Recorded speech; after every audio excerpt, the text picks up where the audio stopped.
कि मायावती के रहते जो काशी राम के प्रिय थे वो भी चले गए, जो उनके प्रिय थे वो भी चले गए। उन्होंने जब जो चाहा वो तय किया और पार्टी अपने मुताबिक चलाई।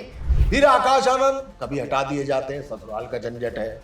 फिर आकाश आनंद ले आते हैं कि इन पर पूरा भरोसा है, यही मेरे उत्तराधिकारी हैं। फिर कुछ गड़बड़ होता है, फिर आकाश आनंद किनारे।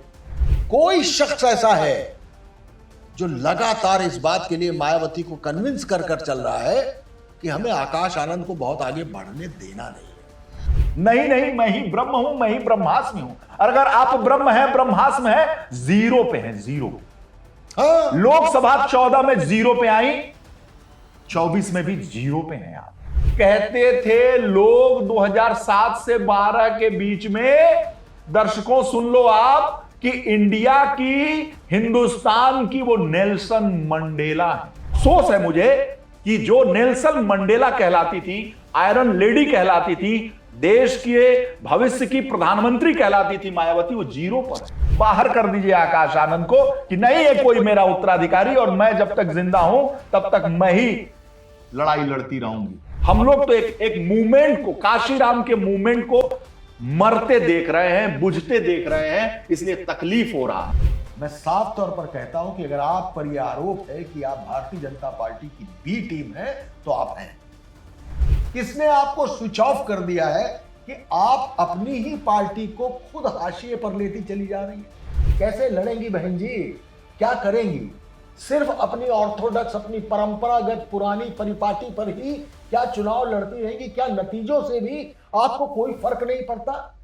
एक शब्द है अहम ब्रह्मास्मि, यानी मैं ही ब्रह्म हूं। यह शब्द पूरी तरीके से बसपा सुप्रीमो बहन जी पर लागू होता है। मायावती ने यह तय कर लिया है कि आकाश आनंद को वो पेंडुलम बनाकर रखेंगी जो उनके क्रोध और कृपा के बीच झूलता रहेगा। ऐसे में मनोज जी, मायावती क्या चाहती हैं? आपने जो कहा है ना, परम ब्रह्म, अहम ब्रह्मास्मि, उसको आज की जेनजी को समझाने के लिए मैं राज कपूर की एक फिल्म का गाना बताता हूं जो बहुत सरल है। मुझको देखोगे जहां तक मुझको पाओगे वहां तक, रास्तों से कारवां तक, इस जमी से आसमां तक, मैं ही मैं हूं, मैं ही मैं हूं, मैं हूं। वो मायावती है। और आप गौर करिए कि मायावती के रहते जो काशी राम के प्रिय थे वो भी चले गए, जो उनके प्रिय थे वो भी चले गए। उन्होंने जब जो चाहा वो तय किया और पार्टी अपने मुताबिक चलाई। मुझे तो समझ में नहीं आता है, आकाश को उन्होंने राष्ट्रीय संयोजक बनाया ही क्यों? क्या चाहती है वो उनके साथ? क्या रोल अदा करेगा व्यक्ति? अगर एक लड़का जो यंग एज में है, युवा है, जो जाकर भीड़ के बीच में अपनी एक अलग पहचान बना रहा है, लेकिन अचानक वो एक सीतापुर की रैली में पहुंचता है और भारतीय जनता पार्टी के खिलाफ एक भाषण देता है। और यही राजनीति का काम है। कांग्रेस भारतीय जनता पार्टी की तारीफ नहीं करेगी, ना भारतीय जनता पार्टी समाजवादी पार्टी की तारीफ करेगी, नहीं करेंगे तारीफ। उसने भी नहीं की और जैसे ही वो भाषण आया, पूरे मैदान से आकाश आनंद गायब हो गए। फिर आकाश आनंद कभी हटा दिए जाते हैं, ससुराल का झंझट है। फिर आकाश आनंद ले आते हैं कि इन पर पूरा भरोसा है, यही मेरे उत्तराधिकारी हैं। फिर कुछ गड़बड़ होता है, फिर आकाश आनंद किनारे, 12th मैन बन के बैठा दिए गए। जब चाहेंगे तब ड्रिंक्स लेके आएंगे और खिलाड़ियों को पानी पिलाएंगे। यही आकाश आनंद की स्थिति रह गई है। हालिया उन्होंने उनको राष्ट्रीय संयोजक बनाया था, बीच में पूरी तरीके से बसपा के अंदर एक खुश खुश खुश खुशहाली की एक खबर छाई थी कि भाई आकाश आनंद टिकटों के वितरण को भी देखेंगे, तमाम रैलियां और तमाम सम्मेलन करेंगे। लेकिन मायावती ने उसको साफ तौर पर मना कर दिया। जो खबर थी उस खबर को उन्होंने भ्रम बता दिया। अरे ये भ्रम नहीं है, जिसको आप सच समझ रही हैं, भ्रम वो है। आज आपने देखा कि पूरे देश में और खासकर जंतर मंतर में युवा उतर चला है, जिसको जेनजी कहते हैं। जेनजी के अलावा मिलेनियल्स भी थे उसमें, और बच्चे भी थे उसमें। उनको एक युवा चाहिए। 58% युवा है इस देश में और इस प्रदेश में भी। लेकिन आप उस युवा चेहरे को आगे ही नहीं आना देना चाह रही है। कैसे करेंगी? कैसे लड़ेंगी बहन जी? क्या करेंगी? सिर्फ अपनी ऑर्थोडॉक्स, अपनी परंपरागत पुरानी परिपाटी पर ही क्या चुनाव लड़ती रहेंगी? क्या नतीजों से भी आपको कोई फर्क नहीं पड़ता? क्या आपकी सीटें नहीं आ रही हैं उससे आपको कोई फर्क नहीं पड़ता? क्या आप लोकसभा विधानसभा कहीं पर भी पैर नहीं जमा पा रही हैं, आपको फर्क नहीं पड़ता? आप तो मध्य प्रदेश से लेकर राजस्थान तक चुनाव लड़ती थी, आपने तो ना जाने कहां कहां अपनी जमीन बनाई थी। वो जमीन क्यों खो रही हैं आप? अब तो वक्त की डिमांड है। आप भी जो कहती हैं वो ट्वीट करने लगी हैं, उस ट्वीट को आज की पीढ़ी इंस्टा पर ले गई है, और इंस्टा पे तो आप नदारत हैं। अरे इंस्टा पर अब क्या नदारत होंगी, लेकिन आप तो युवा से ही खुद को नदारत करने पे लगी हुई है। ऐसा क्यों? आकाश आनंद को आप भविष्य का नेता क्यों नहीं बना रही हैं? मैं उत्तराधिकारी की बात नहीं कर रहा हूं वीरेश भाई, लेकिन भविष्य का भी नेता क्यों नहीं बनाया जा रहा है उनको? और बार बार जिस तरीके से गच्चा दिया जाता है खुद आकाश को, मुझे बताइए पार्टी का जो कार्यकर्ता होगा वो कितना कंफ्यूज होता होगा? बस इसी कंफ्यूजन की तो बात है। जैसे ही हम लोगों ने खबर चलाई और ये चीजें सामने आई कि 3 दिन के प्रवास के बाद आकाश आनंद और आनंद कुमार ने मायावती को ये समझा दिया या बहन जी को ये समझा दिया, और बहन जी समझ ली है कि सोशल मीडिया को मजबूत करना होगा, इंस्टा, फेसबुक, यूट्यूब को मजबूत करना होगा, क्योंकि जमाना जो जंतर मंतर पर दिखाई पड़ा है उसका सामना करना होगा। हमें लड़ाई लड़नी है समाजवादी पार्टी, कांग्रेस और भारतीय जनता पार्टी के सोशल मीडिया टीम से। तो हम ऐसी व्यवस्था करेंगे। युवा नेतृत्व है आकाश आनंद का, और उनके नेतृत्व में, उनकी समझ में, उनके बूझ में, और जो लंदन से पढ़े हुए हैं, विदेश से पढ़े हैं, अच्छी स्कूलिंग हुई है, नोएडा के टॉप स्कूल से उन्होंने पढ़ाई की है, और फिर लंदन से ग्रेजुएट और तमाम पढ़ाई करने के बाद जब वो इंडिया में आए, हिंदुस्तान में आए, तो एक नई सोच, नया जोश है उनमें, तो ये जिम्मेदारी मिलने की बात थी। उनको टिकटों का वितरण, उम्र हो चुकी है बहन जी की 70 साल के आसपास, और ऐसे में आकाश आनंद ही घोड़े जैसे दौड़ पाएंगे। ये प्रदेश इतना बड़ा है और अपने दलितों के बीच में वो बहन जी के जो 4 बार के कामकाज हैं उसे प्रचारित प्रसारित करके पहुंचा सकते हैं। ये बातें आई, बहन जी को खल गई। नहीं नहीं, मैं ही ब्रह्म हूं, मैं ही ब्रह्मास्मि हूं। अगर आप ब्रह्म है, ब्रह्मास्म है, जीरो पे है, जीरो पे। हाँ। लोकसभा 14 में जीरो पे आई, 24 में भी जीरो पे हैं आप। और अखिलेश यादव से जब समझौता हुआ तो 10 सीटें मिली थी, फिर जीरो पे आ गई। अपने इसी रवैये के बदौलत जीरो पे आ गई। और 1 सीट उमाशंकर सिंह विधायक हैं, वो आपकी कृपा पे नहीं है। उमाशंकर सिंह अगर निर्दलीय चुनाव लड़ते तो भी रसड़ा से विधायक होते। वो निर्दलीय विधायक हैं, वो बसपा के विधायक नहीं है, और उनका बेटा इस बार चुनाव बसपा से लड़ना चाह रहा है। अगर आप टिकट नहीं देंगी तो भी विधायक होगा वो, ये गारंटी आज ही लिख के दे रहा हूं। कोई नहीं हरा पाएगा, क्योंकि समाज में काम है। इतने बड़े प्रदेश में एक आध शख्स तो ऐसे होते हैं जो निर्दलियों से भी बड़े होते हैं, जो अपने काम काज से जीतते हैं। मैं ये दावा कह रहा हूं कि अगर बसपा से उमाशंकर सिंह के बेटे को आप मत टिकट दीजिए, विधायक ना हुआ तो पत्रकारिता पे भी हम लोग उस दिन बात करेंगे। ये मेरा अनुमान है, देख लीजिएगा। रसड़ा से आज ही कह दे रहा हूं विधायक होगा, मत दीजिएगा टिकट। तो आप एक उमाशंकर सिंह का टिकट देके, एक उमाशंकर सिंह विधायक हैं, वो आपके बदौलत नहीं है, फिर भी जीरो मानता हूं मैं। 22 में भी जीरो मानता हूं आपको। आपकी पार्टी टूट गई, कितनी बार टूट गई। इस आंदोलन को आपने तहस नहस कर दिया, काशीराम के मिशन को फेल कर दिया। काशीराम के साथ जितने लोग थे, चाहे वो आर.के. चौधरी हो, दीनानाथ भास्कर हो, चाहे वो तमाम ऐसे लोग, ऐसे लोग जो तपस्वी लोग थे, वो सब आपको छोड़कर चले गए, आपने निकाल दिया। थोड़ा हाँ, इस शब्द पर गौर कीजिए। निकाल दिया, छोड़ा किसी ने नहीं, निकाल दिया, सबको निकाल। कौन है आपके साथ? आपके साथ कोई नहीं है। अगर हम बात करें नसीमुद्दीन की, वो लाख बुरे होंगे नसीमुद्दीन सिद्दीकी, लेकिन आपके साथ रहे हैं। 18 विभाग आप ही ने तो दिया था। बाबू सिंह कुशवाहा अपनी बिरादरी के इतने बड़े नेता, हजारों हजार लोगों को उन्होंने नौकरी दी है, इससे इनकार तो नहीं किया जा सकता। बाबू सिंह कुशवाहा की क्या मजबूरी थी, जो आपके घर में रहते थे, आपके सबसे बड़े सिपहसलार थे। उस दुनिया को सबने देखा है 2007 से 12 तक। जो बाबू सिंह कुशवाहा से मिल लेता था, मायावती से मिल लेता था। जो नसीमुद्दीन सिद्दीकी से मिल लेता था, वो मायावती से मिल लेता था। आखिर ये सब लोग क्यों मजबूर हुए और क्यों निकाले गए? बहुत सारे उसके कारण हो सकते हैं, उनमें भी कमियां हो सकती हैं, लेकिन बहन जी वो आपके साथ थे, तो आखिर गए क्यों? और कितने लोगों के नाम, रामअचल, राजभर, लालजी वर्मा, स्वामी प्रसाद मौर्य, ब्रजेश पाठक, और बचे हैं केवल सतीश चंद्र मिश्रा जी। और उनके अलावा अगर देखा जाए तो कौन है, कौन है वो शख्स जो आपके उस मूवमेंट के जमाने का है? सतीश चंद्र मिश्रा तो काशीराम जमाने के मूवमेंट के नहीं है। सतीश चंद्र मिश्रा तो अभी हाल फिलहाल के हैं। काशीराम के जमाने का एक शख्स नहीं बचा आपके पास। पूरा काशीराम के जमाना जिसने बसपा के मूवमेंट को BS4 को खड़ा करने में, DS4 को खड़ा करने में अपनी जान लगा दी, और जगह जगह वो लोग खड़े हुए, ओम प्रकाश राजभर, संजय निषाद, सोनेलाल पटेल, ये सब तो आपके साथ थे, सब छोड़कर चले गए।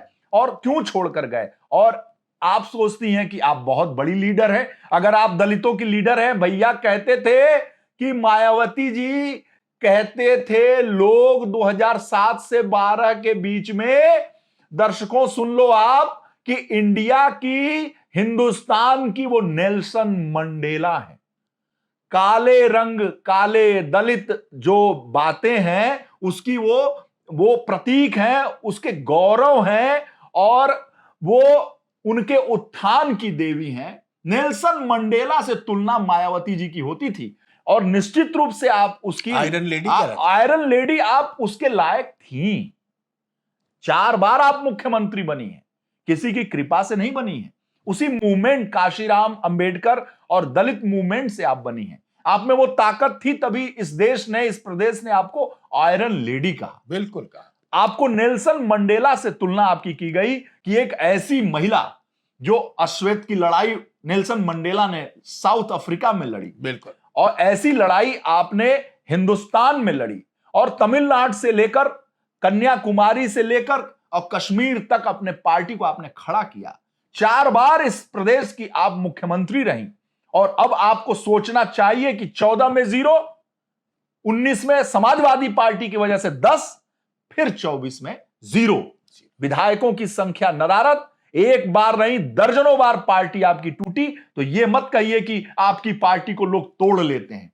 तोड़ने के लिए मजबूर लोग कर देते हैं, और हो जाते हैं, और भाग जाते हैं, चले जाते हैं। भरोसा नहीं है, भरोसा नहीं है, भरोसा नहीं है। और आपको क्या हो गया है? आकाश आनंद, आप इतना अच्छा लड़का, नेता, उसने अपनी ताकत भी दिखा दी, और सामने तो भीम आर्मी के चंद्रशेखर खड़े हैं। चंद्रशेखर खड़े। मुझे एक बात केवल इतनी लग रही है कि हु इज द नेक्स्ट। मुझे लग रहा है कि एक बहुत बड़ी कॉन्स्पिरेसी चल रही है बहुजन समाज पार्टी के अंदर, एक षड्यंत्र चल रहा है, और कोई शख्स ऐसा है जो लगातार इस बात के लिए मायावती को कन्विंस कर चल रहा है कि हमें आकाश आनंद को बहुत आगे बढ़ने देना नहीं है, हमें बाबू सिंह कुशवाहा को आगे बढ़ने देना नहीं है, हमें स्वामी प्रसाद मौर्य, लालजी वर्मा, R.K. चौधरी, दीनानाथ भास्कर, इन सबको किसी को आगे नहीं बढ़े। धीमे धीमे धीमे धीमे धीमे धीमे जो क्लाइवलाइट की टीम हुआ करती थी वेस्ट इंडीज की, आज वही हालत हो गई है जो किसी नीदरलैंड की तरह खेल रही है टीम। लोग कहते हैं हाथी ने अंडा दिया है, हाथी ने अंडा दिया है। ये जब 0 सीट आई थी तब इस बात का, इसको स्लोगन बनाया गया था कि हाथी ने अंडा दिया है। क्या मैं मानूं इस बात को सही वीरेश भाई? मनोज जी, मैं तालकटोरा स्टेडियम का गवाह हूं। मैं उस तालकटोरा स्टेडियम में बहुजन समाज पार्टी की रैली को कवर करने गया था।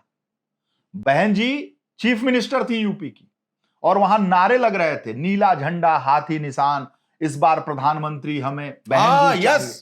बहन जी जैसा प्रधानमंत्री चाहिए। बहन जी देश के प्रधानमंत्री की उम्मीदवार थी, और उनके मुकाबले कोई नहीं था। इस देश में दलित और ब्राह्मण 2 ऐसे बिरादरी हैं जो कश्मीर से लेकर कन्याकुमारी तक, और कश्मीर से लेकर कन्याकुमारी तक है, और दलितों की सबसे बड़ी नेता मायावती जी, बहन जी। उनका हम आदर करते हैं, उनके संघर्षों का आदर करते हैं कि किसने गरीबी से वो आगे बढ़ी, साइकिल चलाकर इस संघर्ष को काशीराम जी के कंधे से कंधा मिलाकर उन्होंने इस मूवमेंट को आगे बढ़ाया। और अगर काशीराम ने उन पर भरोसा नहीं किया होता तो वो कैसे मुख्यमंत्री हो जाती? काशीराम ने अपनी जिंदा रहते ही मायावती जी पे भरोसा करके उनको मुख्यमंत्री बनाया, उत्तराधिकारी बना दिया, उत्तराधिकारी बनाया, मुख्यमंत्री बनाया। तो आप आकाश आनंद को इस उम्र में उत्तराधिकारी बनाकर या उनको जिम्मेदारी देकर इस मूवमेंट को आगे क्यों नहीं बढ़ाती हैं? आकाश आनंद में वो क्या कमियां हैं कि कभी आगे करती हैं, कभी पीछे करती हैं? तो उसे छोड़ दीजिए, निकाल दीजिए, पार्टी से निकाल कर बाहर कर दीजिए आकाश आनंद को कि नहीं है कोई मेरा उत्तराधिकारी, और मैं जब तक जिंदा हूं तब तक मैं ही लड़ाई लड़ती रहूंगी। क्या सतीश चंद्र मिश्रा कभी इस बारे में राय नहीं देते होंगे उनको कि हमें युवा फेस चाहिए? अभी आपने इस डिबेट की शुरुआत की अहम ब्रह्मास्मि, मैं ब्रह्म हूं। जो राय देने जाएगा वो रायचंद हो जाएगा और वो नसीमुद्दीन, बाबू सिंह कुशवाहा, दीनानाथ भास्कर, आर के चौधरी, बरखूराम वर्मा और तमाम स्वामी प्रसाद मौर्य, रामअचल राजभर और लालजी वर्मा टाइप बाहर कर दिया जाएगा। वो बात बिल्कुल सही है। और मुझे लगता था कि मैं फिर एक बार उदाहरण दे दूं कि जैसे धोनी ने कैप्टेंसी में रहते रहते विराट कोहली को आगे बढ़ा दिया था, जैसे काशीराम ने अपने रहते रहते मायावती को पूरी बागडोर सौंप दी। और मैं मायावती की तारीफ करूंगा इस बारे में कि मायावती ने काशीराम के सॉफ्ट से मेरा मतलब है एग्रेशन नहीं था उनमें, लेकिन वो सबको जोड़ रहे थे, उसमें मायावती ने एग्रेशन डाला, उन्होंने क्रोध डाला। ये जितने बड़े बड़े आईएएस निकल गए, मैंने मायावती की गाड़ी के पीछे उनको टाई पकड़ के भागते देखा है। खड़े रहते थे, मायावती अकेली बैठती थी। और जो क्या लॉ एंड ऑर्डर मायावती, आप इस बात को काट सकते हैं? अरे कोई मायावती का लॉ एंड ऑर्डर, मायावती में के दौरान ब्राह्मण और दलितों का एका, क्या सोशल इंजीनियरिंग की थी मायावती ने। आज जो उनका कोर वोटर है जाटो, वो जाटो भी भिनक गया है। कानपुर की भाषा में भिनक गए का मतलब है कि बिदक गया है, चला गया है, भाग गया है। उसको आप इंटैक्ट नहीं कर पा रही हैं, तो माफ कीजिएगा, मैं साफ तौर पर कहता हूं कि अगर आप पर यह आरोप है कि आप भारतीय जनता पार्टी की बी टीम है, तो आप हैं। क्या रिमोट है? किसने आपको लॉग आउट कर रखा है? किसने आपको स्विच ऑफ कर दिया है कि आप अपनी ही पार्टी को खुद हाशिए पर लेती चली जा रही हैं? अरे तमाम नेता होते हैं, तमाम दल होते हैं जो सत्ता के खिलाफ सड़कों पर उतर के हल्ला बोल करते हैं। तोड़फोड़ की बात नहीं कर रहा हूं, तोड़फोड़ करने वाले अपराधी हैं। सिर्फ हल्ला बोलते हैं, आंदोलन करते हैं, धरना देते हैं, प्रदर्शन करते हैं। कहीं पे प्रदर्शन हो, कहीं पे धरना हो, कहीं पे कोई मांग उठाए, आपका तुरंत एक प्रश्न उठा जाता है, आपका तुरंत एक ट्वीट आ जाता है कि हमें आंदोलनों में हिस्सा नहीं लेना, हमें बोलना ही नहीं है, हम सिर्फ अपने मिशन को अंदर ही अंदर बढ़ा के आगे बढ़ेंगे। अरे आवाज कैसे सुनेंगे? समय बदल गया है, 58% नया वोटर आ गया है, नई पौध आ गई है। वो कैसे जाने, वो कैसे कब गई है पार्टी, कब गई है बहुजन समाज पार्टी? 12 में ना, जो बच्चा 12 में पैदा हुआ होगा उसको तो ये याद ही नहीं होगा कि कोई मायावती ने झंडे गाड़े थे।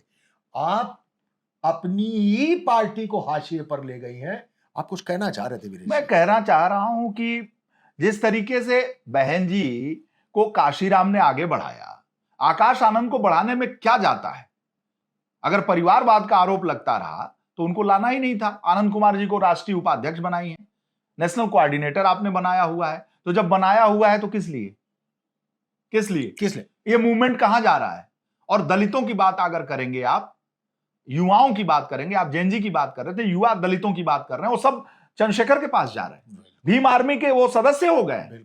वो चंद्रशेखर रावण को एक स्पेस मिल रहा है पार्लियामेंट में, उनकी आवाज को बुलंद करने के लिए दलित नेता के तौर पर चंद्रशेखर रावण अनशन पर बैठते उनको दिखाई देते हैं। आपकी पार्टी का तो एक सांसद भी नहीं है, राज्यसभा में भी नहीं है, सतीश चंद्र मिश्रा तक नहीं है, बहन मायावती जी भी नहीं है। इस लायक आपके पास सीट नहीं है कि एक राज्यसभा भेज सके, एक 80 सीट में एक लोकसभा की सीट जीत सके बहुजन समाज पार्टी, राष्ट्रीय पार्टी बहुजन समाज अब तो शायद दर्जा खत्म हो गया। अरे किसी जमाने में हमने अपनी आंखों से देखा है, कवर किया है, यही दारा सिंह चौहान 2009 से 2014 के बीच में जो भारतीय जनता पार्टी के कैबिनेट मिनिस्टर बने हुए हैं, यही दारा सिंह चौहान 2009 से 2014 के बीच में बसपा संसदीय दल के नेता थे और 22-23 सांसद इसी प्रदेश से, इसी यूपी से थे, और 16, 17, 18 राज्यसभा के सांसद। जब बहन मायावती राज्यसभा की गेट पर उतरती थी तो 22 वो और 17, 18 इधर के सांसद जो एम्बेसडर से उतरती थी तो दरवाजा खोलने के लिए होड़ मच जाती थी और पैर छूने के लिए अपना सर एक दूसरे को टकरा देते थे। लड़ जाते थे, भिड़ जाते थे, पहले मैं खोलूं कि मैं खोलूं कि मैं खोलूं, और मैं पैर छूऊं कि मैं पैर छूऊं कि मैं पैर छूऊं। और जब बहन जी उतरती थी पीछे 22 और 18 का जो लाव लश्कर चलता था, और रुतबा था बहन जी का, और जब अंदर जाती थी बैग लेकर, आहा, बैग भी तो उठाते थे, वो भी भाजपा में आ गए, भाजपा में आ गए।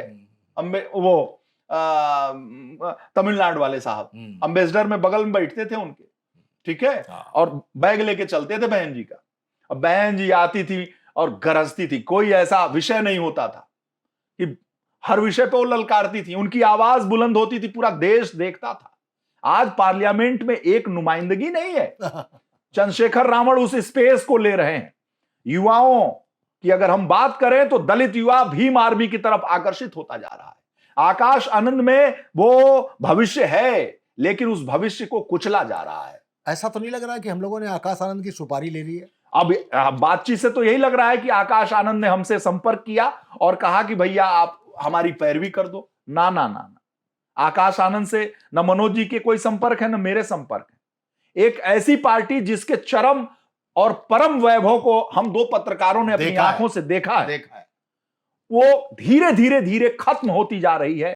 इसका अफसोस है हमें, दलितों का नुकसान। अफसोस है मुझे कि जो नेल्सन मंडेला कहलाती थी, आयरन लेडी कहलाती थी, देश के भविष्य की प्रधानमंत्री कहलाती थी मायावती, वो जीरो पर है, जीरो पर हैं। उनके संघर्ष का हम और मनोज जी सम्मान करते हैं। बिल्कुल। 2007 से 12 के वैभव को इन्होंने देखा है, उसके पहले का जो उनका मुख्यमंत्री काल रहा है उसे भी देखा है। क्या लॉ एंड ऑर्डर आपने कहा, क्या हनक, क्या जलवा जलाल देखा है। और ऐसे में एक पार्टी और एक मुखिया और उसके मूवमेंट को खत्म होते देखते तकलीफ होता है। तकलीफ से ये आवाज निकल रही है। आनंद कुमार और आकाश आनंद ने कोई सुपारी नहीं दी है कि मेरे बेटे और मेरे पक्ष में बोले, और मुझे क्या आप सुपारी देंगी?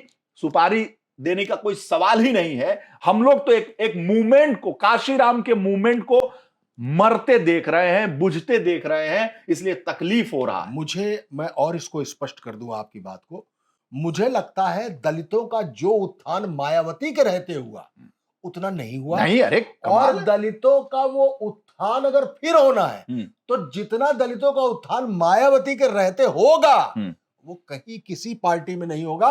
सब आपकी पार्टी का सिर्फ वोट काटेंगे, दलितों का उत्थान उससे कुछ नहीं होने जा रहा है। बहन जी ने जीती जागती वो देवी हैं, दलितों की देवी हैं। आज उनके आस्था का विषय, आप किसी भी दलित अधिकारी, कर्मचारी, आदमी, महिला से पूछ लीजिए, बहन जी के इस जो राजनीतिक बदलाव या उनके काम करने का तरीका है, वो अफसोस तो जताएगा, कहेगा कि बहन जी ठीक नहीं कर रही हैं, बहन जी को लड़ना चाहिए, लेकिन कभी बहन जी के खिलाफ आवाज नहीं बुलंद करेगा। क्योंकि बहन जी यानी मायावती जी ने अपने शासनकाल में दलितों के उत्थान के लिए जो काम किया है उसको प्रणाम। जिस उस समाज को गौरव देने का काम किया है बहन जी ने, उसको प्रणाम है। जिस तरीके से उन्होंने मान सम्मान, हम लोग भी गांव समाज से जुड़े हुए लोग हैं, लेकिन जिस तरीके से आज दलित समाज अपने को एक समाज में बराबरी का रूप देखता है, वो भ्रम में आ गया है, वो भ्रम में आ गया कि हम कहां जाएं। हाँ, वो बहन जी की देन है, ये सारा सम्मान आपने दिया है, तो हम लोग को इस बात का तकलीफ है।